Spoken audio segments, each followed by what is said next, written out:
মধ্যপ্রাচ্যে যুক্তরাষ্ট্রের হস্তক্ষেপের তীব্র সমালোচনা করেছেন চীনের প্রেসিডেন্ট শি জিনপিং। মধ্যপ্রাচ্যে আগুন জ্বলছে, আর সেই আগুনে কে দিচ্ছে ঘি? ইরান ইসরায়েল দ্বন্দ্ব যখন চরমে, তখন এক বিস্ফোরক মন্তব্য করলেন চীনের প্রেসিডেন্ট শি জিনপিং।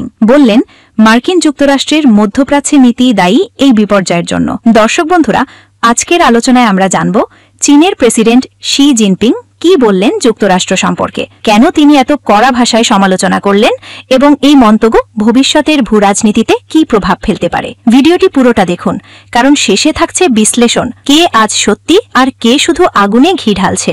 সম্প্রতি এক এক্স পোস্টে শি জিনপিং লিখেছেন, যুক্তরাষ্ট্র মধ্যপ্রাচ্যে $8 ট্রিলিয়ন খরচ করেছে, নিহত বা আহত হয়েছে 1000 মার্কিন সৈন্য, আর প্রাণ হারিয়েছেন লাখ লাখ নিরীহ মানুষ। প্রেসিডেন্ট শির ভাষায়, মধ্যপ্রাচ্যে যাওয়ার সিদ্ধান্ত ছিল যুক্তরাষ্ট্রের ইতিহাসে সবচেয়ে বড় ভুল।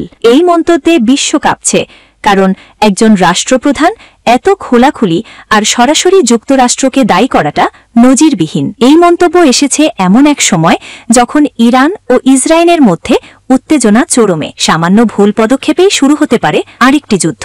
চীনের পররাষ্ট্র মন্ত্রণালয় আগেই বলেছে, এই অস্থিরতার জন্য দায়ী ট্রাম্প প্রশাসন। মন্ত্রণালয়ের মুখপাত্র গুই জিয়াকুন বলেন, এই পরিস্থিতি সমাধান নয়, বরং বাড়িয়ে দিচ্ছে যুক্তরাষ্ট্র। তার মতে, সংলাপ ও সমঝোতা ছাড়া এই সংকটের কোনো সমাধান নেই। বিশ্বের বিশ্লেষকরা বলছেন, চীনের এই অবস্থান নতুন কিছু নয়, তবে এবার সেটা প্রকাশ্যে এসেছে খুব স্পষ্টভাবে। যুক্তরাষ্ট্রের পুলিশি ভূমিকায় অনেক দেশই ক্ষুব্ধ, কেউ মুখ খুলছে, কেউ চুপচাপ, কিন্তু চীন সরাসরি বিশ্বমঞ্চে যুক্তরাষ্ট্রের বিপরীতে অবস্থান নিচ্ছে। বিশেষজ্ঞরা বলছেন, এটি ভূরাজনীতির নতুন মেরুকরণ। চীন চাইছে মধ্যপ্রাচ্যে শান্তি রক্ষায় এক বিকল্প শক্তি হিসাবে উঠে আসতে। চীনের প্রেসিডেন্ট বলেছেন, সামরিক হস্তক্ষেপ নয়, সমাধান চাই আলোচনায়। অনেকেই প্রশ্ন তুলছেন, তবে কি যুক্তরাষ্ট্রের জায়গায় চীন আসতে চায়, নাকি চীনের এই বক্তব্য শুধু কূটনৈতিক অবস্থান? বিশ্ব এখন এক সন্ধিক্ষণে। মধ্যপ্রাচ্য আজ শুধু তেল নয়, হয়ে উঠেছে ভূ রাজনৈতিক লড়াইয়ের কেন্দ্রে, আর চীনের মন্তব্য সেই লড়াইয়ে একটি নতুন মাত্রা যোগ করেছে। প্রিয় দর্শক, এই পরিস্থিতিতে আপনাদের প্রশ্ন, আপনি কি মনে করেন